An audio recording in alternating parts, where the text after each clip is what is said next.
Hi friends, ಎಲ್ಲರಿಗೂ ನಮಸ್ಕಾರ. Welcome to ಅಮ್ಮನ ಕೈ ರುಚಿ. ಇವತ್ತು ಎಗ್ ಫ್ರೈಡ್ ರೈಸ್ ಮಾಡೋದು ಹೇಗೆ ಎಂದು ತಿಳಿಯೋಣ.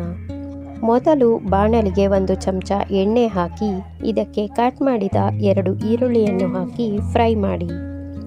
ಸ್ವಲ್ಪ ಫ್ರೈ ಆದ ನಂತರ ಉಪ್ಪು ಮತ್ತು ಶುಂಠಿ ಬೆಳ್ಳುಳ್ಳಿ ಪೇಸ್ಟನ್ನು ಹಾಕಿ ಚೆನ್ನಾಗಿ ಹುರಿಯಿರಿ. 1 ಟೊಮೊಟೊವನ್ನು ಹೆಚ್ಚಿ ಇದಕ್ಕೆ ಹಾಕಿ ಚೆನ್ನಾಗಿ ಹುರಿಯಬೇಕು. ಟೊಮೊಟೊ ಸ್ವಲ್ಪ ಬೆಂದ ನಂತರ ಅರ್ಧ ಚಮಚ ಟೊಮೊಟೊ ಸಾಸ್ ಮತ್ತು ಅರ್ಧ ಚಮಚ ಸೋಯಾ ಸಾಸನ್ನು ಹಾಕಿ ಚೆನ್ನಾಗಿ ಹುರಿಯಿರಿ. 2 ನಿಮಿಷ ಹುರಿದ ನಂತರ ಮೊಟ್ಟೆಯನ್ನು ಒಡೆದು ಇದಕ್ಕೆ ಹಾಕಿ ಚೆನ್ನಾಗಿ ಮಿಕ್ಸ್ ಮಾಡಿ. ಮೊಟ್ಟೆ 1 ನಿಮಿಷ ಬೇಯಿಸಿ ಇದಕ್ಕೆ ಬಿಸಿ ಅನ್ನವನ್ನು ಹಾಕಿ ಮಿಕ್ಸ್ ಮಾಡಿದರೆ ಎಗ್ ಫ್ರೈಡ್ ರೈಸ್ ರೆಡಿಯಾಗುತ್ತದೆ. ಈ ವಿಡಿಯೋ ನಿಮಗೆ ಇಷ್ಟವಾದರೆ ದಯವಿಟ್ಟು ಈ ಚಾನಲನ್ನು ಸಬ್ಸ್ಕ್ರೈಬ್ ಮಾಡಿ.